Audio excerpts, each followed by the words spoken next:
Shabbat Shalom, meus irmãos, sejam bem-vindos. Uma grande bênção estar aqui novamente diante de vocês que também nos assistem aí pelo nosso canal no YouTube.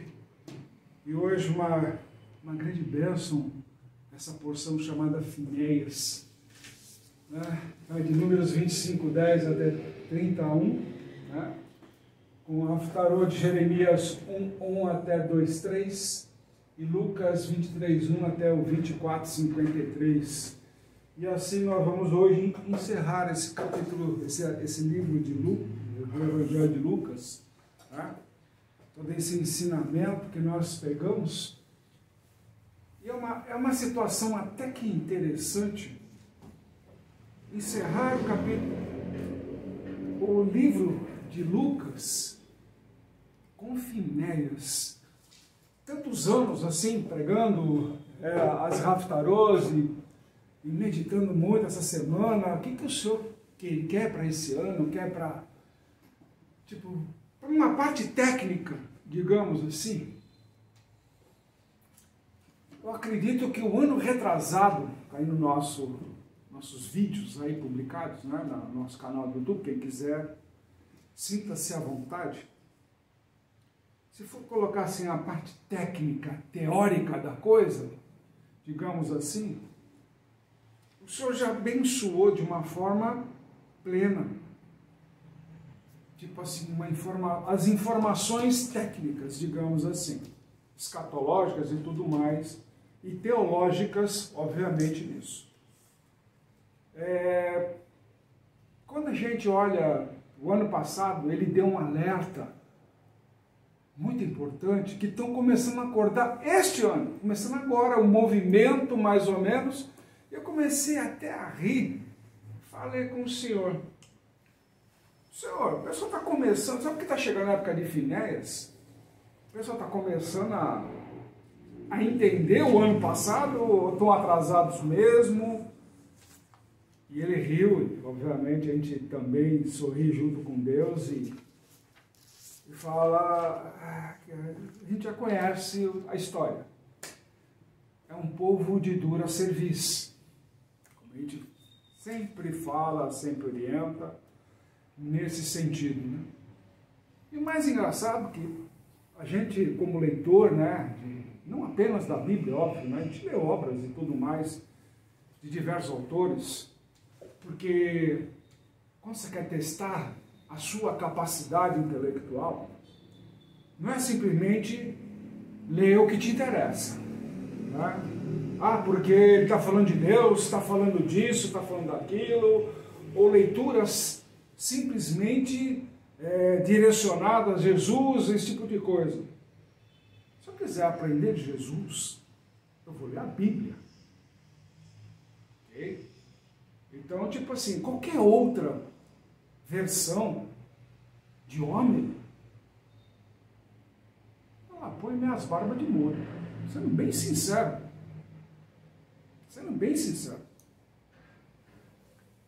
E a gente começa a aprender isso daí, que há algum tempo, digamos assim, eu já tenho um projeto, todo mundo sabe aí, os mais íntimos principalmente, de escrever um livro. Já tem a cara dele, já tem nome, já tem tudo aí. E essa semana Deus me deu ele de volta, digamos assim, colocou ele na minha cara. Pum! Abriu o computador, pá, veio assim, cliquei lá numa página e pum, abriu. Falei, mas peraí, isso é de outro lugar, o que é isso aqui? Era meu livro. As primeiras páginas iniciais, os primeiros esboços e tudo mais, algumas páginas já escritas. E aquilo comecei a ler tudo aquilo que já tinha sido escrito. E engraçado que eu pelo menos gosto muito de corrigir. Em vez de usar essa frase, a gente pode usar uma outra frase melhor e tudo mais, ou seja, dá uma dinâmica diferente. E aí, óbvio que não existe coincidência para Deus. Ele me coloca um livro para mim estudar, ler, né? Quando eu falo ler, é estudar mesmo. Eu não consigo só ler, né, um texto. Eu vou estudar esse texto. Acho que isso daí é uma herança desde o tempo de criança, né, de moleque. Quando, não sei se, hoje em dia já não tem tanto, né, isso daí. Quando você tinha a matéria, eu pelo menos tinha essa matéria, né, interpretação de texto. Cara, como eu apanhava. Como eu apanhava nisso daí. Eu entendia de uma coisa, lá vinha a professora puxando a nossa orelha, e aí vinha o meu amigo lá, um coleguinha lá de primária ainda, né, aquela coisa toda. Isso em escola pública, não é que nem hoje aí, tá? Só é reservado para as escolas particulares. Mas eu estudei só em escola pública. Só na faculdade é que eu vim pagar mesmo para particular para poder aprender. Mas a minha vida inteira foi em escola pública. E me formei e tudo mais, ou seja, vence quem tem vontade de vencer, quem quer vencer. Isso é fato. Não importa status social, não importa cor de pele, religião, não importa nada disso. Quem quer vencer, vai vencer, e vai todas as dificuldades e vai chegar lá. Isso é fato. Quem quer, veste a camisa da vitória e vai para cima. Óbvio, com a ajuda de Deus. Ah, não podemos deixar de dar mérito a quem merece, né? Então, lendo esse negócio da interpretação de texto e tal, e aí veio nessa leitura que o Senhor me deu para apreciar, digamos assim. Numa das mensagens lá, o autor diz assim, que quando ele tinha lá seus 15 anos, mais ou menos, ele perguntou para o professor, isso já me prendeu a atenção. Confesso que foi essa palavra, essa expressão, melhor dizendo, que me chamou a atenção. Eu falei assim, cara, esse cara é parecido comigo. Desde pequeno, eu era o cara que mais enchia o saco de professor. Por quê? Pra quê? Como? Onde? Cara, chegou o professor a perder paciência comigo. Ah, aqueles professores mais, tipo, você é burro, não entendeu? Tipo assim, já falava dessa forma, né? Antigamente podia, né? Hoje já não pode mais, né? Então, qualquer coisa que se falar já é agressão ao menor. Então, também certas coisas que se desenvolveram aí no meio do caminho, perdeu-se bastante do caminho aí da razão de ser, né? Então, sei lá. Mas aquilo tudo, mesmo os xingamentos, mesmo tudo, me motivaram cada vez mais a vencer. Porque, cara, que, sinceramente, vamos ser sinceros, se você recebe uma afronta, até concordo que os primeiros instantes, digamos assim, você pode até ficar chocado. Mas se essa afronta não for ela que te levanta, você já é um derrotado. Você já é um derrotado. Vamos ser sinceros. Se qualquer afronta já te anula, e aquilo fica remoendo dentro de você, e você não reage, cara, só na misericórdia de Jesus, cara. Só na misericórdia de Jesus. Para te tirar dessa. Você tem que reagir, tem que ter poder de reação. E é assim que você vai vencendo, ultrapassando limites e tudo mais. E aí, nesse mesmo autor, quando ele fala lá, que perguntou para o professor, que o professor estava dando aula lá, e aí o professor está falando de Sócrates, filósofo grego, todo mundo conhece. Se também não conhecer, pega o Google, Sócrates, filósofo grego, vai lá e estuda sobre ele. Ok? Então, aí a coisa, ele chegou e falou para o professor assim, o senhor veio aqui para lecionar, ensinar a gente, ou veio aqui para dizer que Sócrates só fala a verdade? Tudo que Sócrates fala é verdadeiro. E realmente isso daí mexeu comigo. Quando você estuda Finéios, você tem muitas controvérsias, muitas situações, muitas coisas. A gente ouve por aí, digamos assim, de ministros e tudo mais. E recentemente eu estava conversando com um grupo de ministros e vendo as coisas acontecerem, como eles estavam falando e se colocando, né, a presença deles. E eu comecei a refletir hoje sobre todas essas colocações que fazem, que tipo assim, cada um que falava, levantava uma situação, porque estava escrito na Bíblia daquela forma, então era daquele jeito e tal, e não sei o quê. Aí vinha o outro, completava com mais aquilo e mais... Mas tinha uma coisa que não estava batendo. Não estava batendo.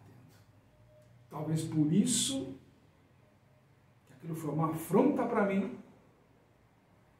E eu, como tenho esse poder de reação, digamos assim, eu fiquei pensando e meditando. O que Deus, através desses ministros, buscaram me ensinar? Todo mundo sabe que eu vou para todos os lugares, todo mundo em cima, sabe por onde eu ando até. E sabem que eu fico prestando muita atenção em tudo, sou um grande observador, todo mundo já sabe disso. Observo mesmo, tá? Procuro não comentar nada, porque eu não sou crítico, procuro guardar para mim as críticas, mas às vezes as pessoas chegam e perguntam, e aí, tá tudo bem? E querem sondar alguma coisa, né? Eu falo, pessoal, vocês sabem que eu tenho a visão de Deus. Vocês sabem que eu sou um ferrenho estudioso da palavra de Deus. E para me derrubar na conversa da Bíblia, vai precisar muito mais do que você decorar versículos e capítulos de tal autor. Principalmente quando você vem com livros, né, chamados de filosofia cristã, de alguns autores por aí, que tem algumas mensagens,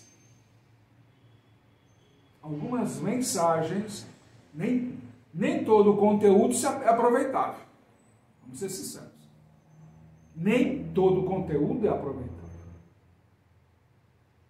São mensagens inculcadas em partes específicas ali, que você percebe que Deus colocou ali uma mensagem. Porque se for pegar o livro inteiro, você joga fora. Ok? Então você tem que pensar algumas mensagens para que justamente você tenha um aproveitamento daquilo que Deus está tentando manter ali e te está direcionando. Óbvio que o ser humano, ele olha muito mais, Deus colocou no meu coração.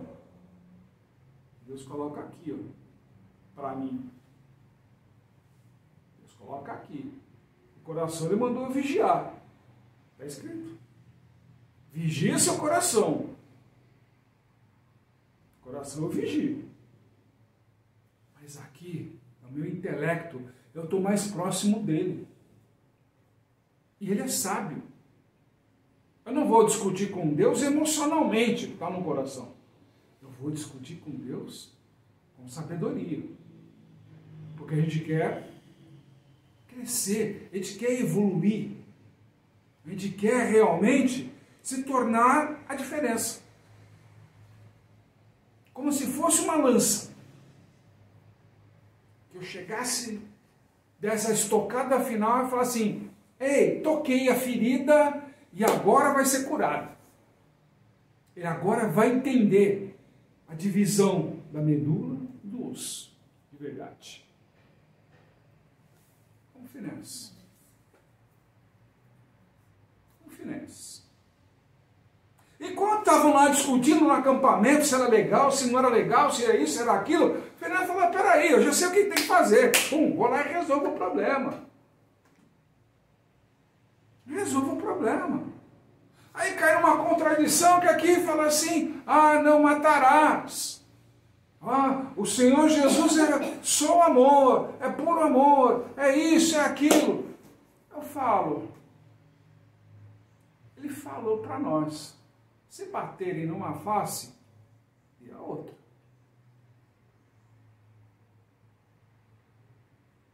Eu dei a outra face. Continuo batendo. Eu não tenho mais face para dar. As duas que eu dei, eu fui esbofeteado.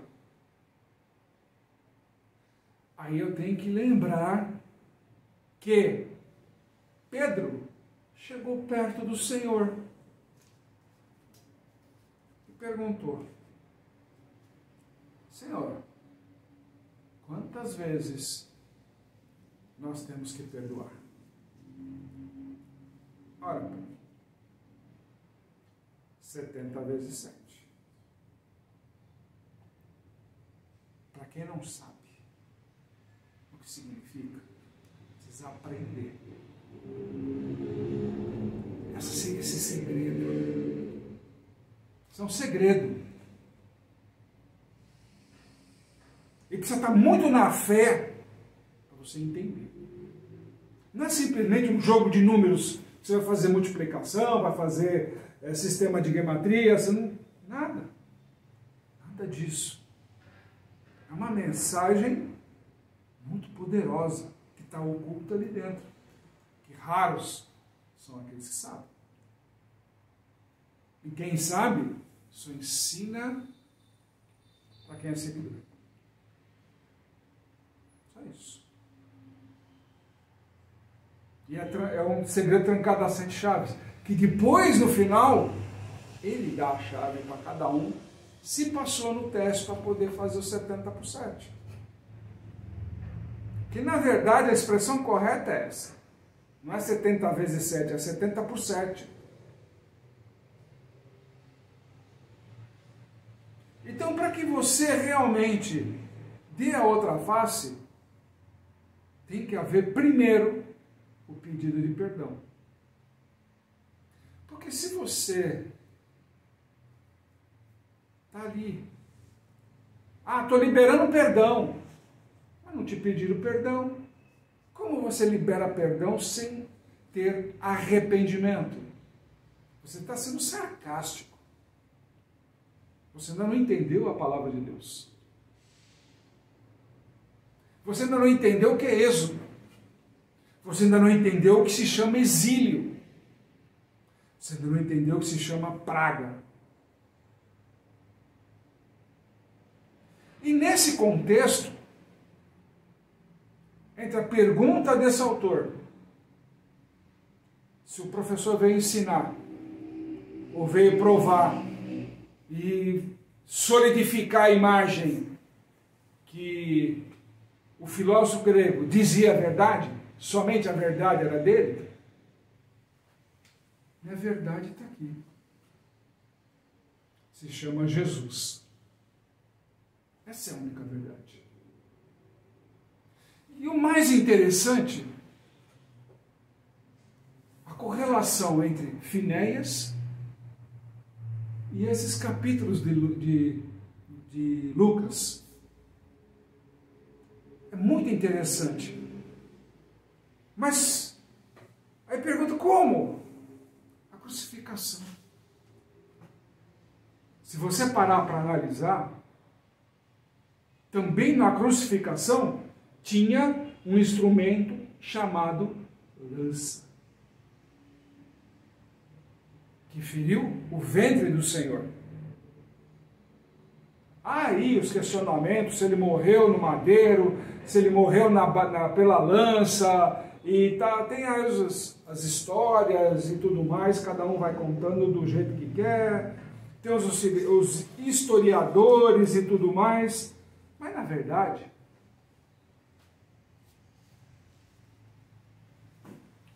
o que importa são os fins. E se nós analisarmos, os dois lados são idênticos. Israel estava enfrentando ali uma situação através do Finéias, né? Onde ele tinha que tomar uma decisão, porque ali estava havendo uma depravação espiritual. Como assim, apóstolo? A Cosbe, né, a sacerdotisa medianita, que estava fazendo com que as pessoas ali adorassem Baal, fizessem sacrifício, né, e sexo, né, muito sexo, como hoje em dia, né, tudo na televisão é potência do homem. Tem que tomar lá azulzinho, roxinho, tem um outro lá que agora a Anvisa libera, porque é tudo regulamentado, não é medicação, mas vai te curar. Todos esses negócios E o mais engraçado, né? Que é tudo mulher fazendo propaganda para que o homem tome.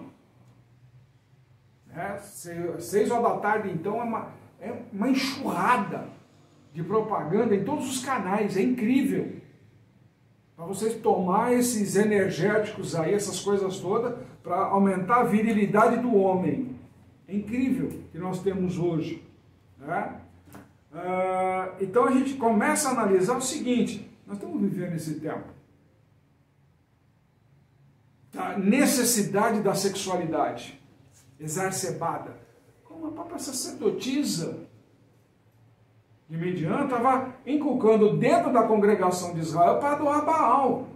Isso não é uma depravação espiritual? Quando você já tem um Deus maravilhoso que te tirou do Egito e te está trazendo até a terra prometida, e aí pela imbecilidade de 10, nós tivemos que pagar 40 anos no deserto, e agora que nós já estamos próximo à vitória, já está renovada a geração,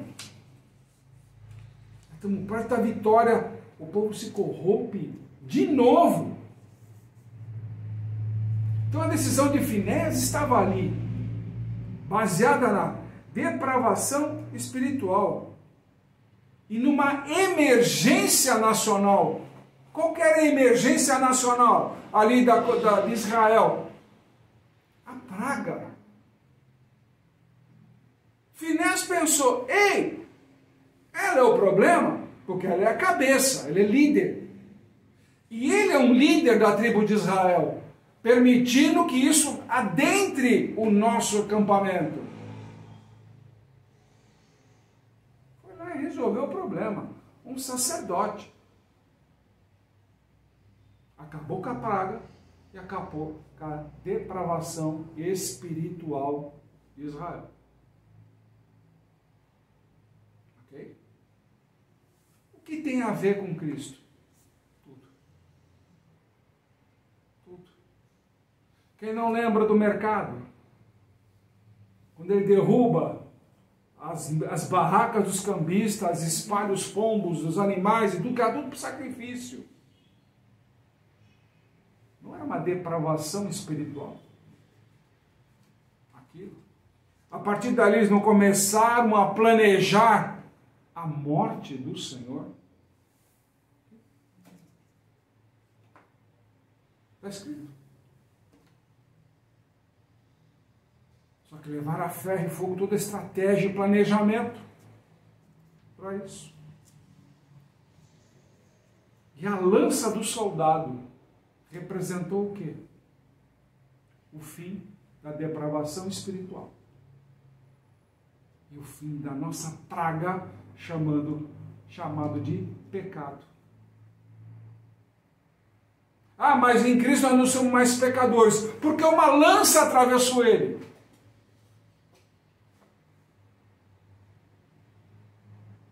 Também.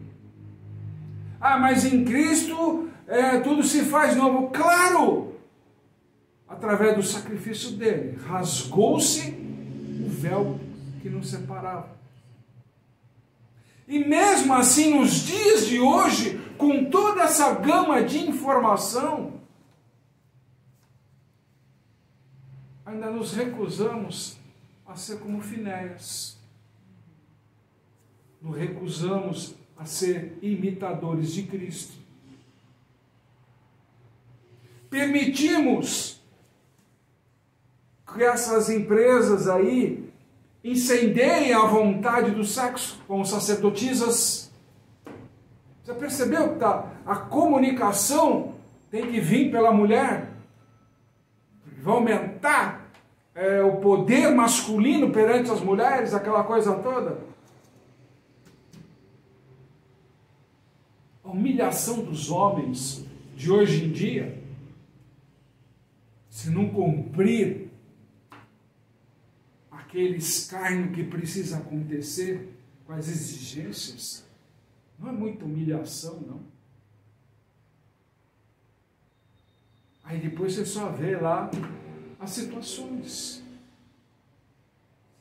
Eu vi esses comentários essa semana no X. Nossa, como está faltando homem, aquele homem com H maiúsculo, que vai, que protege, que isso, que aquilo. Vocês estão afastando. Porque a gente não pode falar, não pode cantar, não pode mexer, não pode fazer nada. Lá vem processo. Lá vem processo. Se não comparece da forma que, você precisa tomar lá o azulzinho, o roxinho, aquela propaganda lá que eu vi a minha amiga lá fazendo, lá, ela falou que o cunhado tomou, que o irmão tomou, que não sei quem tomou, e tal, e dá 1, 10, dá não sei o que, pá. Pessoal, o mais engraçado é que no resumo de tudo isso daqui, falta uma coisa, que os dois tinham de sobra: amor. Esse amor ao povo de Israel. Esse amor ao mundo, assim como Deus. E ele se entregou por mim, por vocês, que estão nos assistindo. E até hoje, nós ainda não entendemos esse recado da cruz. Queremos estar com as armaduras de Deus, ser o bom combatente, mas ainda não aprendemos a amar o semelhante. Queremos subir nos púlpitos, dar brado de vitória, dar brado de glórias, um monte de coisas mais, que a gente cansa de ver por aí. A gente cansa de ver por aí. E quando a gente fala de uma forma séria, ninguém quer saber. Porque o eu entra em primeiro lugar. Eu vou atrás da minha bênção. Eu vou atrás da minha vitória. Eu vou vencer, eu sou mais que vencedor em nome de Jesus. Amém, filho?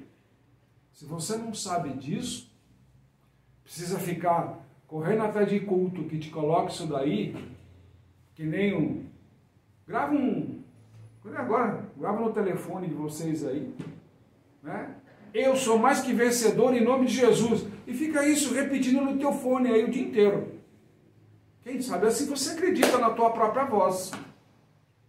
E não no cara lá de cima do altar falando um monte disso daí, repetitivamente, que você vai ser vencedor, porque aqui tem unção, porque é isso, porque é aquilo. Se é isso que você acha que Deus se limita, olha para fora. Sai da igreja e olha lá fora. Olha o tamanho de Deus. Olha o tamanho de Deus. Você acha que o seu problema é difícil para Ele? Você acha que o seu problema não tem importância para Ele? Você acha que o seu problema é maior que o mundo? Se Ele é maior que o mundo, Você duvida de Deus então?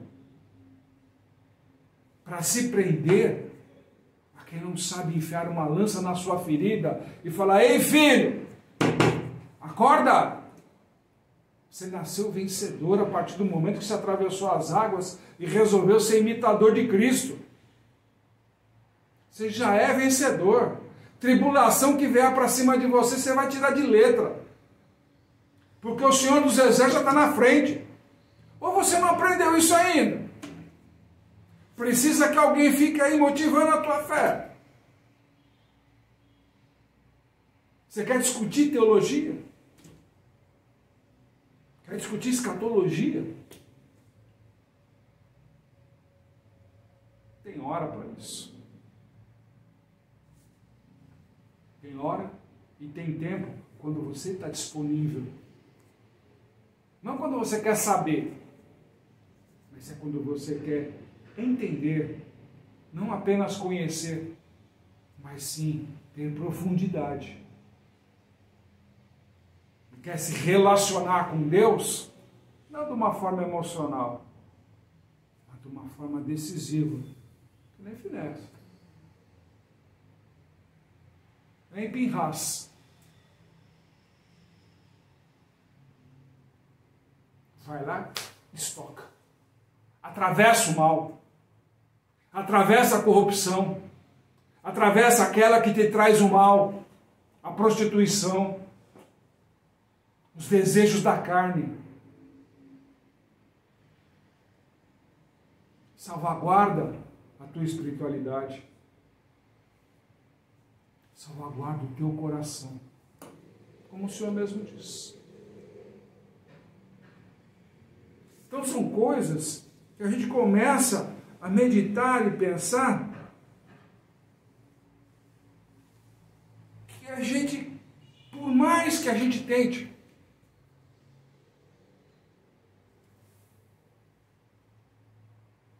essa semana mesmo, me senti ali como Jesus. Claro, guardadas as devidas proporções, óbvio. Jesus mesmo falou: se eu falar qualquer coisa, vocês dizem que é mentira. Se eu acrescentar um pingo, já é blasfêmia. Então, para que eu vou falar?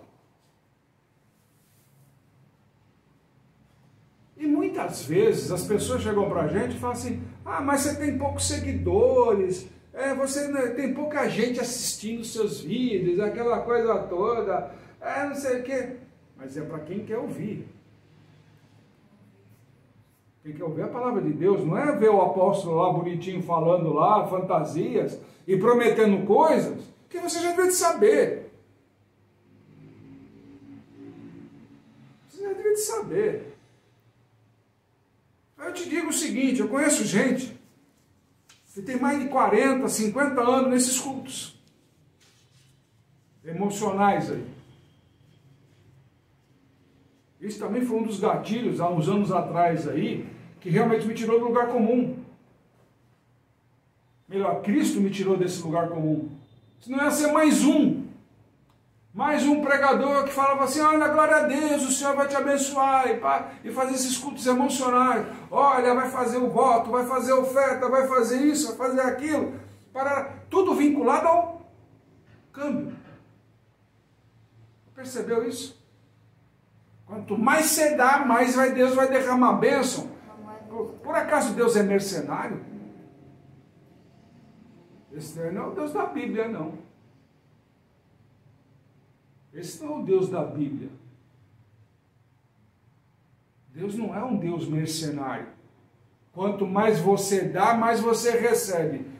Isso não está escrito. Ele te deu, devolva a parte dele. Porque ele está trabalhando para te ajudar. Seja fiel, seja honesto. Seja fiel e honesto. Não precisa ficar o outro gritando lá no microfone, fazendo campanha disso, daquilo, da envelope não sei o quê, da Pix não sei da onde, não sei o quê, parará, parará, parará. Com um monte de promessas Só que depois, sabe o que acontece, querido? Acaba a campanha, ele não colhe as desilusões. Porque ele não pode falar disso, senão imagina como ficaria a imagem da minha igreja. Mas a igreja não é do Senhor. O seu propósito não foi com Deus? Você não cabeçou esse propósito com Deus para que todas as pessoas participassem e fossem beneficiadas desse propósito? Tem igreja que fica de campanha em campanha. Campanha em campanha, termina uma, começa a outra, termina uma, começa a outra. Mas peraí, vamos ser sinceros. Quem não colheu o fruto da primeira campanha? Como é que fica? Sendo que ele investiu na campanha. Deus não vai honrar ele? Ah, deve ser por causa da fé. Então, pastor, o ministro, não julgue a fé dos outros pelo aquilo que você não tem. Não julgue. Se a pessoa não recebeu e você prometeu que ia receber, não julgue os outros. Porque você, senão você, aí é um zinre. É um zinre. Um líder que traz malefício, deturpação espiritual para a sua congregação. Você está trazendo praga, filho. Acorda. Campanha tem que ter propósito com Deus, aliançado e confirmado, que todos que vão participar serão merecedores daquilo e serão abençoados. Ou você está duvidando da minha palavra? Aí eu te digo o seguinte: você até agora não acordou. E agora eu te digo o seguinte, que mesmo no texto. Cristo não foi mandado para Herodes, por Pilatos? O que era Pilatos e Herodes? Inimigos. Ok? Cristo foi lá ver Herodes? Foi. O que Herodes queria? Aquele show. Show de milagres.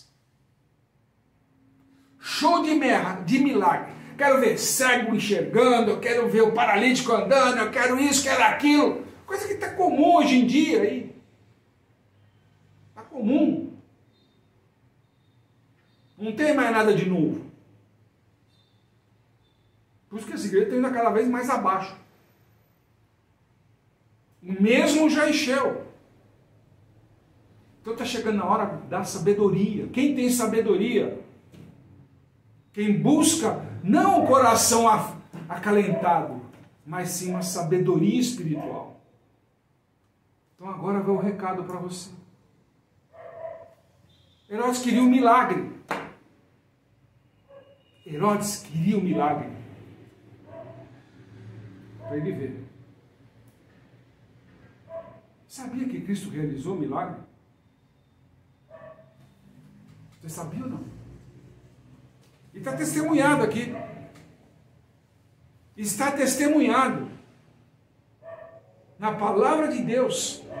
Lucas relata, houve o milagre, houve a maravilha que tanto Herodes queria. Ele se tornou amigo. Não foi? Os inimigos se uniram. Herodes e Pilatos. Isso não é um milagre? Vocês não conseguiram enxergar isso? Essa maravilha? Os inimigos se aproximarem? Vocês não enxergaram esse milagre? Ou para vocês o milagre é o paralítico andar, o cego ver, andar sobre as águas, é isso. É isso o milagre? Os inimigos se tornarem amigos não é milagre para vocês? Quem são seus inimigos no dia de hoje? Que você está doido para enfiar uma lança, para atravessar ele. Quem são seus inimigos? Você já conversou com Jesus a respeito disso?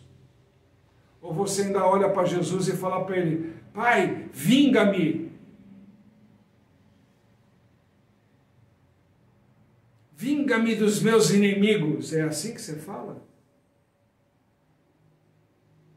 É assim que você conhece Cristo? O seu irmão é feito do mesmo pedaço de terra que você é. Simplesmente isso. Simplesmente isso. Todos nós somos pó e para o pó voltaremos. Amigos ou inimigos, para Deus todos somos pós. E Ele ama todos nós. Independente se faz bem, se faz mal, isso é questão de opinião. Porque a única verdade que existe é Cristo, não a sua verdade. Porque quando você olha somente a sua verdade, é sinal que você não ama seu próximo. Quando você busca entender a verdade do seu próximo, é quando você cresce na sua verdade, no seu autoconhecimento, na sua evolução espiritual. Porque você está começando a eliminar as pragas que te separam. E você começa a entender e amar o semelhante. Finéias amou a Deus acima de tudo. Por isso ele salvou Israel. Cristo amou a todos nós, indiferentemente de qualquer coisa que nós pensamos ou achamos, porque Ele é a verdade. E se você crê que Ele é a verdade, então tenha certeza que a sua verdade não vale nada, nem a minha, muito menos a minha. Mas se hoje Ele me traz diante de você, é para que você reflita por onde você tem andado. Nos campos emocionais ou buscado andar diante daqueles que trazem a minha verdade? Essa é a vontade do Senhor. Essa é a mensagem que Ele tem para você hoje. Que o Senhor te abençoe e te guarde. Que resplandeça o Senhor o seu rosto sobre ti e te agracie. Tenha o Senhor misericórdia de ti e ponha em ti a paz. Shabbat Shalom.